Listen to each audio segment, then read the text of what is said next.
Ingat ceritanya yang seorang perempuan waktu dimandikan? Lupa pasti, saya ceritain lagi aja. Ada Hubabah Maryam tuh dulu pernah cerita, ada seorang perempuan lagi dimandikan senyum-senyum. Lagi dimandikan jenazahnya, jadi meninggal. Ada seorang perempuan meninggal dunia. Waktu lagi dimandikan, ya sama perempuan juga dong ya. Lagi pas dimandikan nih senyum bahkan tertawa. Tertawanya tuh kayak tertawa seneng, bukan nyeremin, bukan tertawa yang gitu, enggak gitu. Ketawanya tuh kayak ketawa seneng tapi nggak nyangka gitu, ketawa geli gitu, kayak yang gitu. Dia pun kaget, namanya orang mandiin gitu kan, tahu-tahu senyum kan, kaget. Tapi dia adalah orang yang kuat hati, jadi begitu kaget nggak kabur. Dia malah bilang begini, aqsamtu 'ala Allah illa an tukhbiruni lima dhahikt. Dia bilang, saya minta kepada Allah, kamu harus kasih tahu saya kenapa kamu ketawa. Oh, kalau kita mah takut ya. Diminta sama Allah, kamu harus kasih tahu saya kenapa kamu tertawa. Pengen dapat pelajarannya nih. Jadi perempuan soleha nih kan, yang mandiin jenazah ini. Malamnya beneran dimimpiin, mimpiin orang tadi itu. Dia bilang, kamu tadi saya mandiin, kamu ketawa kenapa? Dalam mimpinya dia nanya. Dia bilang, iya, ternyata waktu saya dimandikan itu diajukan kepada saya amal perbuatan saya waktu hidup di dunia.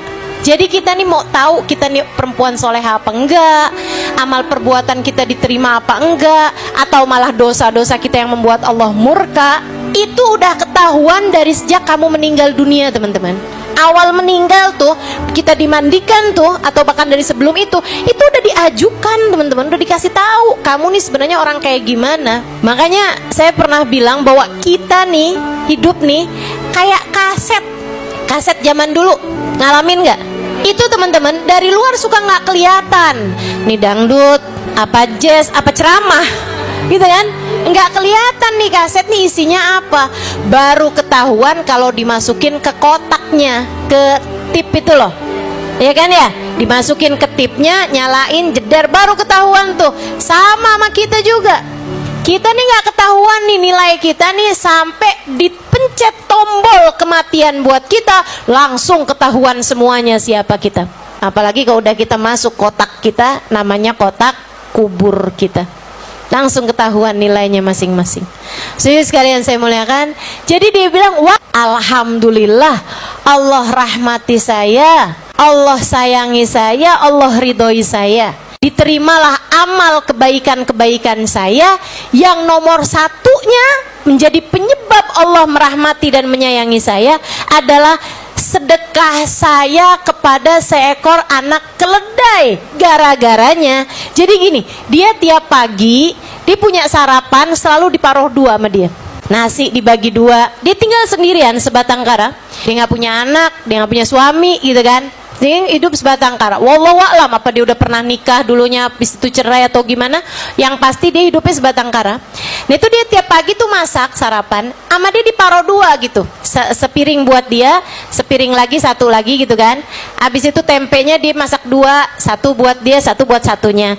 Dia bikin bihun, satu taruh sini, satu taruh situ. Pokoknya semua sarapan dia tuh diparuh dua tiap pagi.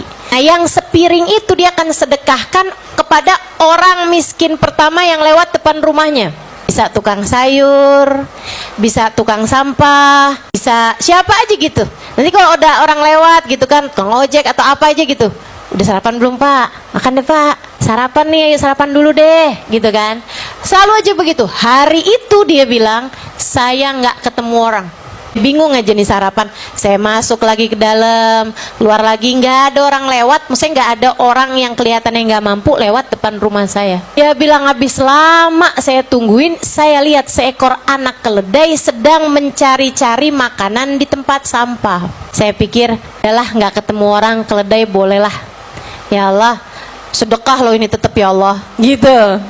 Walaupun binatang, dia kan juga hambamu ya Allah, terimalah ini ya Allah. Gitu, dia sedekah. Dia bilang, dai sini dai. Nah, keledai kan, keledai. Dia bilang makan dulu nih, daripada kau makan dari sampah nih, yang ini aja bersih nih. Keledai itu pun makan dengan lahap, habis tuh sepiring. Udah, habis itu dia bilang, saya pun lupa itu kejadian itu udah kejadian udah lama, berapa tahun yang lalu. Dia bilang ketika Allah mengajukan daftar ibadah saya. Jadi orang tuh gini nih Bu nih, kita nih hidup nih kayak sama Allah dikasih dua pintu, dua ruangan. Namanya ada pintu amal soleh, ada pintu dosa. Ada pintu pahala, ada pintu dosa. Setiap kali kita ngerjain kebaikan tuh kayak nabung di pintu kebaikan, pintu pahala. Tiap kali kita ngerjain dosa tuh kayak lagi naruh pintu yang dosa tadi itu. Tapi dari dua pintu itu Allah hanya akan berikan kepada kamu salah satu dari dua kuncinya.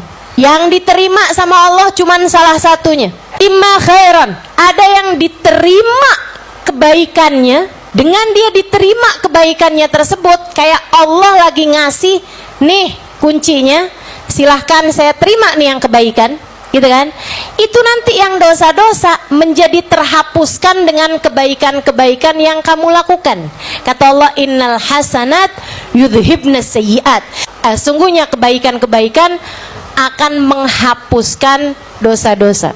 Tolak dosa-dosanya, diterima pahala-pahalanya. Ada juga yang sebaliknya, yang ditolak justru kebaikannya, yang diterima justru dosanya.